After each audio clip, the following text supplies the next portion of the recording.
आज पुणी क्या आसब टंका आपण मैंने जानते गतकाली समस्त अकाउंट रे जमा हो जाए सरकार पठाई सुभद्रा स्कीम रो द्वितीय किस्तिर 5,000 टंका।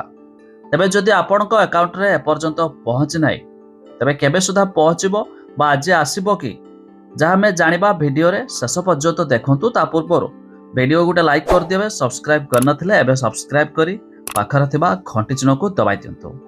बहुत हिताधिकारी एबे भी अछंती जो मानकर ई कैश स्थिति पेंडिंग रही प्लस जो मानकर अप्लाई होईची से मानकर अप्रूव होइनी अंडर प्रोसेस रे रही तेबे से मानको टंका आसुनी।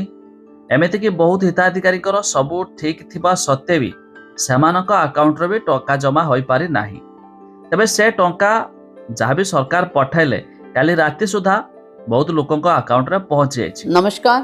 किंतु आज भी पुणे अकाउंट को टंका आसीबो कि तबे जानतु आज सरकार टंका पठाइबे नहीं तो आसीबा परे जेहेतु सरकार काली दुई पहरे पठाई तो बेलबली संध्या राति पर्यंत लोकंक अकाउंट रे चढ़ी जाइछि। तो जदि आपनक अकाउंट रे चढ़ी नहीं तेबे जानि नियंतु कि आउ आसीबार कोनोसी चांस नाही।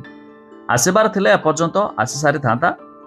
ता छड़ा एबे एक अपडेट आसी देखि दियंतु कि आज टंका पाई नथिबा महिला माने राखी पूर्णिमा रे टंका पाइबे।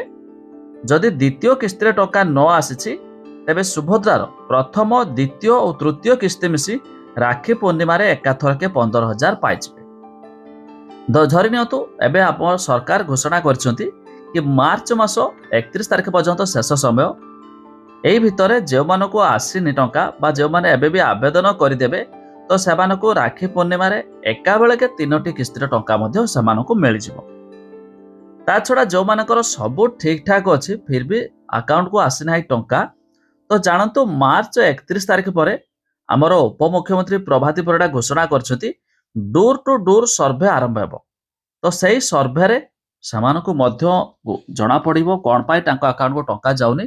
तो सही सर्वे रे आपण जोगाजोग कले बा कहले आपणकर टंका मध्य आसी पारिबो जाकी मार्च आपणको राखी पूर्णिमा रे एका बेले 3टी किस्ती टंका मध्य आपण पाइजिबे।